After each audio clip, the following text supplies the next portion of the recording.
nabi terdahulu, bagaimana malaikat menjelma dalam bentuk manusia, wujud manusia, seperti datang kepada Nabi Ibrahim, datang kepada Nabi Musa, datang kepada Siti Maryam, bahkan datang kepada Nabi Muhammad SAW. Nah, kepada Nabi Muhammad datang dalam rupa yang sangat tampan, bersih pakaiannya.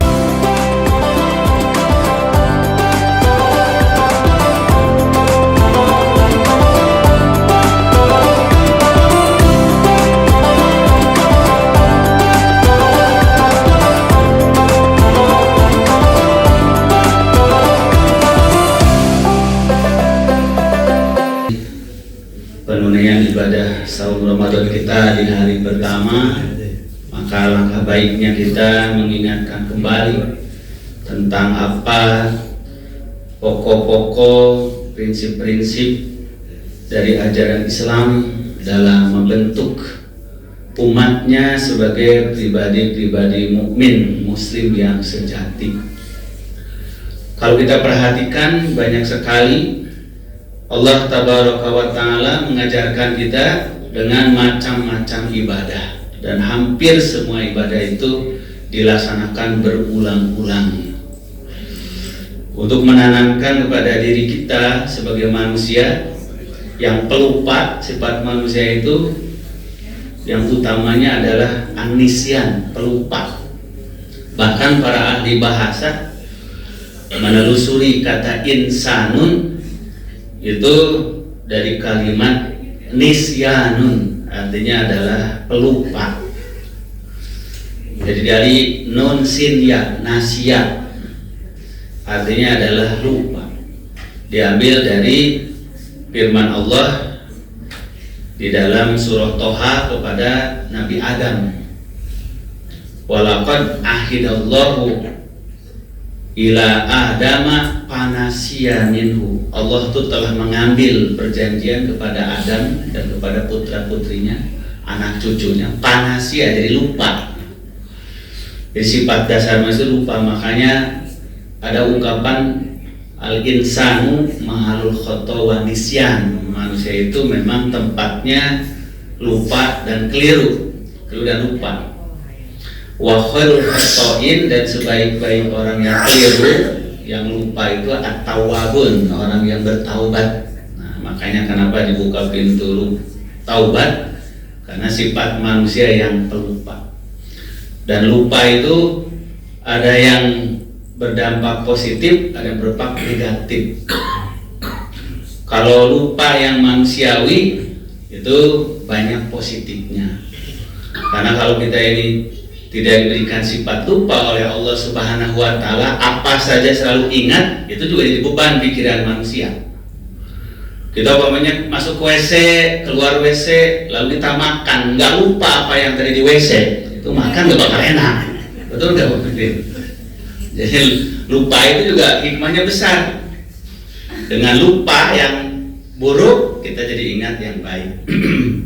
Kalau semua yang kita lakukan itu ingat terus, itu juga menjadi beban pikiran manusia. Ibu-ibu umpamanya betapa beratnya, sakitnya melahirkan kan, sehari 2 hari masih ingat, udah 40 hari lupa, sehingga siap hamil lagi kan gitu. Kalau nggak lupa beratnya hamil itu, melahirkan nggak bakal yang melahirkan lagi, cukup sekali kan. Tapi bisa orang berkali-kali hamil melahirkan, ada yang setiap tahun itu tunji, setahun hiji, lupa lagi sakitnya itu. Ini lupa manusiawi. Dalam ibadah juga begitu. Kalau tidak ada sifat lupa yang diizinkan oleh syariat, berat kita dalam ibadah itu. Makanya ada hukum lupa di dalam sholat seperti apa, ada lupa di dalam saum, lupa di dalam haji, lupa dalam apa saja, sampai ada hukum dalam syariat ini, semuanya ada hukum khusus tentang lupa. Lupa sholat umpamanya, ini sudah berapa rakaat, nah, ada hukumnya. Kalau nggak ada hukumnya berat kita, harus diulang dari awal lagi. Sabda Rasulullah, man nasiya an sholatin au nama anhu falyusolli hina dzakaroha. Siapa orang yang lupa atau tertidur dari sholatnya, maka laksanakanlah sholat di saat dia ingat. Lupa tidak sholat duhur, ingatnya waktu asar. Karena ada hukum lupa dalam Islam, boleh dilaksanakannya di waktu asar. Ya, tidak jadi beban dosa yang terus menerus karena tidak ada jalan keluarnya. Maka ada jalan keluar ketika lupa saat ingat. Atau dalam sholat itu sendiri lupa rokaat, kan ini berapa rokaat. Nah, itu sering terjadi gitu. Sehingga timbullah hukum sabda Nabi, man syakka fi sholatihi as-shola arba'an au salasan. Siapa yang ragu au nasia atau lupa di dalam sholatnya sudah 4 rakaat atau 3 rakaat, nah, maka timbullah hukum lupa. Kata Rasulullah, paliyat rohisyak, buang yang lagunya itu, tinggalkan yang lupanya. Waliyabni ala mastaiqona, hendaklah dia berpegang pada yang yakin. Kalau kita ragu antara 3 dan 4, yang yakin yang mana? Yang pasti yang 3 kan? Gak mungkin yang ragunya yang 3 yang yakin yang 4. Ini sudah 4 atau baru 3? Nah, berarti yang yakin itu yang 3. Maka kata Nabi, waliyabni ala mastaiqona, hendaklah dia berpegang kepada yang dia yakini. Yang 3 itu pasti yakin. Kalau ragu antara 3 dan 4, pasti yang ragunya 4. Nggak mungkin yang ragunya yang 3. Nah, ragunya pasti yang 4. Maka sabda Nabi, tinggalkan yang yakin dan tinggalkan yang ragu, yang yakinnya 3. Kemudian dia lengkapi sholatnya, kemudian waliyasjud sajdatain. Nah, jalan keluarnya sujudlah 2 kali sujud, timbullah sujud sahwi gitu. Tapi sujud sahwi hanya untuk sholat. Di luar sholat nggak sujud sahwi. Lupa bayar hutang sujud sahwi nggak bisa gitu. Tetap aja harus dibayar gitu. Lupa puasa tidak bisa sujud sahwi, ya harus diganti dengan puasa lagi. Bahkan dalam puasa pun, saum pun ada penebus lupa. Kata Nabi, man akala au syariba wa huwa shaimun, siapa yang makan atau minum padahal dia sedang saum. Nah, karena lupa dia makan minum, maka sabda salam, fahya shadaqatun minallah, dia itu sedekah dari Allah. Orang yang makan minum betul-betul lupa, itu adalah sedekah dari Allah. Maka pala qada alaih, tidak ada qada, teruskan aja saumnya karena betul-betul lupa. Bahkan itu bagian dari sedekah dari Allah Subhanahu wa taala. Yang tidak boleh orang diniatkan agak lupa kan itu. Mudah-mudahan hari pertama kedua melupa saum tuh kan, itu kan masih baru. Ongko lupa tapi sengaja menyiapkan gitu. Pergi ke kantor sudah bekal makanan. Kenapa bekal makanan sedang puasa? Mudah-mudahan lupa. Enggak boleh. Nah, tidak boleh lupa disengaja. Tapi kalau betul-betul lupa, diberikan jalan keluarnya oleh Allah, yaitu teruskan saja, dimaafkan dari lupanya. Nah, yang lebih penting dari itu semua Bapak sekalian, tentu saja dengan ibadah ini, kalau kita perhatikan sholat diulang-ulang sehari 5 kali, saum diulang-ulang, zakat diulang-ulang sesuai dengan kemampuan.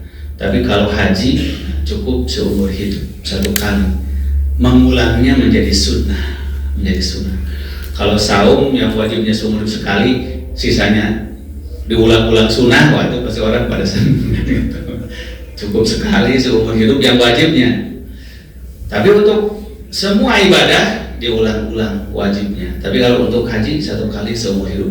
Karena Allah yang Maha tahu, Islam itu bukan untuk orang Arab saja, bukan untuk orang Mekah saja, tapi untuk seluruh dunia. Nah, tentu kalau disamakan dengan saum, dengan sholat, tentu memberikan beban di luar dari kemampuan. Dan di antara prinsip syariat Islam, la yukallifullahu nafsan illa wus'aha. Nah, Nah, Allah tidak akan membebani hambanya yang itu di luar dari kemampuan mereka, di luar kemampuan manusia. Kalau kewajiban haji seperti sholat dan saum. Baru sekalian, di kesempatan yang baik ini, kesempatan yang pertama di bulan Ramadan, maka kita mengharapkan dengan masuknya Ramadan ini memberikan spirit semangat baru, semangat yang besar dalam kita meningkatkan kualitas keberagamaan kita, meraih beragama yang terbaik, Ramadan yang terbaik. Dalam ajaran Islam ini ada yang disebut dengan tangga-tangga beragama, maqamatud-din, makom agama, di tangga-tangga beragama. Nah, tangga-tangga beragama ini diungkapkan di dalam Al-Quran ini dalam dua bentuk. Yang pertama adalah seperti diriwayatkan dalam hadis Nabi SAW, ketika Nabi kedatangan malaikat Jibril, di mana malaikat Jibril datang kepada Rasulullah menjelma seperti seorang manusia. Nah, ini diantara sifat malaikat yang diberikan oleh Allah kepadanya, kemampuannya untuk meniru bentuk makhluk yang lain, seperti meniru manusia. Maka banyak di dalam Al-Quran, bahkan dalam semua kitab para nabi terdahulu, bagaimana malaikat menjelma dalam bentuk manusia, wujud manusia, seperti datang kepada Nabi Ibrahim, datang kepada Nabi Musa, datang kepada Siti Maryam, bahkan datang kepada Nabi Muhammad SAW. Nah, kepada Nabi Muhammad datang dalam rupa yang sangat tampan, bersih pakaiannya, bersih wajahnya, hitam rambutnya, dan tidak ada seorang pun sahabat mengenal dia. Nah, itu mewujudkan diri dalam bentuk manusia. Nah, bertanya pada Rasulullah tentang tiga hal: mal Islam, mal iman, mal Islam, mal ihsan. Oleh Rasulullah dijawab satu persatu, apa itu iman, apa itu Islam, atau apa itu ihsan. Setelah malaikat itu pergi, nah maka Rasulullah bersabda kepada para sahabatnya, tahukah kalian siapa orang yang datang tadi? Kata para sahabat, kami tidak mengenal orang itu, tapi seperti begitu akrab dengan engkau. Sampai duduknya saja berhadapan-hadapan, lututnya ditempelkan pada lutut Rasulullah. Bahkan orang itu memegang kedua lutut Nabi. Maka Rasul bersabda, hada Jibril yu'allimukum an dinikum. Ketahuilah oleh kamu semua, yang tadi datang itu Jibril, malaikat Jibril, datang mengajarkan pada kamu tentang agama kamu. Nah, jadi Rasulullah menyebutkan Jibril bertanya tentang iman, tentang Islam, tentang ihsan, itu datang mengajarkan agama. Maka berarti agama ini rukunnya itu tiga, tangga-tangga utamanya adalah tiga. Nah, jadi kalau dalam Islam ada rukun Islam, dalam iman ada rukun iman, dalam ihsan ada rukun ihsan. Dalam semua ibadah ada rukunnya, ada tiang-tiang, tangga-tangga utamanya. Rukun sholat, rukun saum, rukun haji. Nah, maka dalam agama pun ada arkanuddin, ada tangga-tangga, tiang-tiang pancang agama. Maka tiang pancang agama ini, din ini, yang pertama adalah iman, yang kedua Islam, yang ketiga ihsan. Nah, Islam itu Bapak sekalian disebutkan di dalam Al-Quran dalam dua makna. Ada Islam disebutkan dalam makna nama agama, disebut dinul Islam. Nah, itu seperti firman Allah, al-yauma akmaltu lakum dinakum wa atmamtu alaikum nikmati wa raditu lakumul islama dinan. Hari ini telah aku sempurnakan kepada kamu, al-yauma akmaltu dinakum, agama kamu, wa atmamtu alaikum nikmati, dan telah aku sempurnakan nikmatku pada kalian, wa raditu lakumul islama dinan, dan aku ridhoi Islam sebagai agama. Nah, jadi Islam itu nama agama. Tapi ada Islam bimakna pengertian asalnya, yaitu ketundukan. Jadi Islam bimakna bahasa, artinya ketundukan, kepatuhan, kepasrahan. Nah, maka Islam dalam makna ketundukan, kepatuhan, penyerahan diri pada Allah itu meliputi seluruh agama para nabi, para rasul. Maka Islam sebagai substansi itu semua agama para nabi. Sebagaimana kata Nabi Ibrahim kepada pengikutnya, huwa sammakumul muslimina min qablu. Dialah Allah yang telah memberi nama kalian sebagai muslim sejak zaman dahulu. Itu zaman Nabi Ibrahim. Zaman Nabi Ibrahim saja sudah mengatakan zaman dahulu. Allah lah yang telah menamakan kalian muslim sejak zaman dahulu. Artinya orang-orang yang pasrah, yang tunduk pada Allah. Nah, maka yang dimaksud di sini yang ditanyakan iman, Islam, dan ihsan itu oleh malaikat Jibril. Islam bermakna bagian dari substansi agama, bukan nama agama. Nah, makanya timbullah istilah rukun iman, rukun Islam, rukun ihsan. Maka yang pertama ditanya oleh malaikat Jibril adalah mal iman. Ini menerangkan bahwa rukun pertama beragama itu keimanan. Nah, iman di sini maknanya adalah keyakinan, kepercayaan. Apa pokok-pokok kepercayaan dalam agama Islam, kan gitu. Nah, maka disebutkan pokok-pokok kepercayaan, keyakinan dalam Islam itu meliputi percaya kepada Allah, percaya pada malaikat, percaya pada Rasul, pada kitab, pada hari akhirat, dan qada dan qadar. Nah, dari pokok keimanan ini banyak sekali cabang-cabangnya. Karena iman pada Allah nanti ada cabang-cabangnya. Iman pada kemahaesaan Allah, rububiyahnya, sifat penciptaannya. Iman kepada Allah, uluhiyahnya, tentang penyembahannya, ketauhidan dalam hal menyembah. Maka timbullah tauhid uluhiyah, tauhid rububiyah, tauhid asma wa sifat, mengimani sifat-sifat dan nama-nama Allah yang sempurna. Nah, itu rincian daripada iman pada Allah. Nanti iman pada malaikat juga ada rinciannya, iman kepada Rasul, pada kitab. Maka yang diwajibkan seluruh muslim tidak boleh tidak mengatur adalah pokok-pokok keimanan tadi. Nah, maka itu ditanyakan mal iman, timbullah sebut dengan pangkal-pangkal atau tiang-tiang utama keimanan.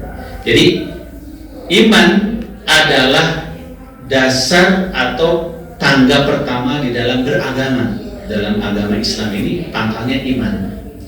Nah, di dalam ayat itu, dalam hadis, Allah menggambarkannya dalam bentuk seperti sebuah pohon. Jadi kalau Rasulullah menggambarkan sebuah bangunan, bunyal Islam, nah dibangun Islam itu seperti bangunan. Maka kata Rasulullah, perumpamaan aku dengan para nabi terdahulu seperti seorang yang membangun rumah. Inna masali wa masalul anbiya min qabli karojulin bana baitan. Perumpamaan aku dengan para rasul terdahulu itu diutus oleh Allah seperti seorang sedang membangun rumah. Fa'ahsanahu wa akmalahu, lalu rumah itu disempurnakan, diperindah. Nah, ketika seorang membangun rumah, maka pertama dibangun apa? Fondasinya. Makin besar bangunan itu, gedung itu, rumah, berarti harus makin dalam fondasinya. Nah, fondasi ini disebut iman. Karena itu iman